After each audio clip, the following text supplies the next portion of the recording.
Hello, RoboArmy students. Welcome back to our robotics learning journey. In Module 1, we learned what robots are and how electricity works. Now, today in Module 2, we'll learn something very important: safety rules, tools, electronic components, and the breadboards. Remember, a good robot engineer is always safe first. Let's begin. In this module, you'll learn how to work safely in a robotics lab. These skills will help you build circuits confidently and safely. Remember, safety always comes first.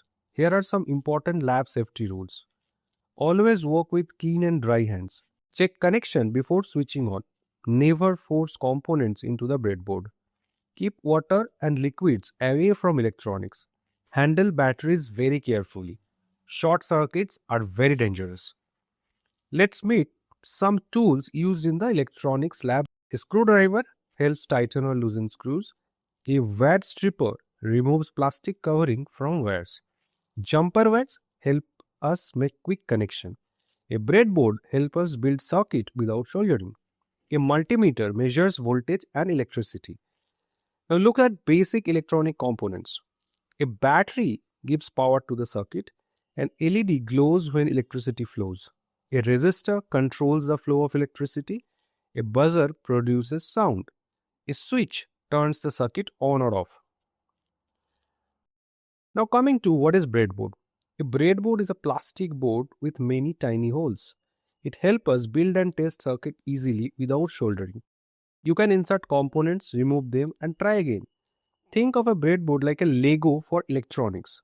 Inside the breadboard are metal strips. These strips connect holes together. The middle gaps separate both sides. Horizontal lines are power lines. Vertical lines connect components. Why is polarity is very important? The polarity means positive, plus and negative, minus. Batteries, LEDs and many components have polarity. If you connect them the wrong way, the circuit may not work or get damaged. Look at the breadboard safety and care now. Take care of your breadboard. Insert components straight. Do not bend pins too much. Avoid overheating. Keep it clean and dust free. Always double check polarity.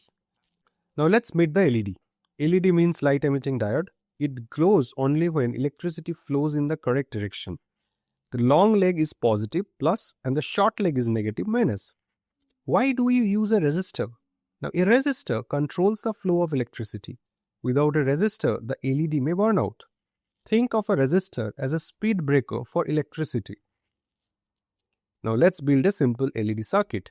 We need LED, resistor, jumper wires, breadboard and a battery. This is your first real breadboard circuit. Follow the steps very carefully. Connect battery positive to the red rail of the breadboard. Connect battery negative to the blue rail of the breadboard. Insert the LED in a breadboard like this. Now connect one leg of the resistor in the same row as the LED long leg and another leg of resistor to the positive red rail of the breadboard. Connect the LED short leg to the negative line. If everything is correct, the LED will glow. Now remember, double check connections, never touch powered wires. If the LED doesn't glow, turn off power and then recheck. Keep your table clean and dry. Activity time now. Identify battery positive and negative terminals. Observe what happens if polarity is reversed. Learn why short circuits are dangerous. Now by the end of this module, you can identify the breadboard parts, understand polarity, connect LED with resistors safely, and follow lab safety rules precisely. Now quick quiz time. What does LED stand for? Which LED's leg is shorter? What happens without a resistor? Which color line is positive on a breadboard? Great job, RoboArmy engineers. Stay tuned for more learnings. Like the video, subscribe to RoboArmy and keep building the future with us. RoboArmy. One-stop global community for teens in robotics and AI.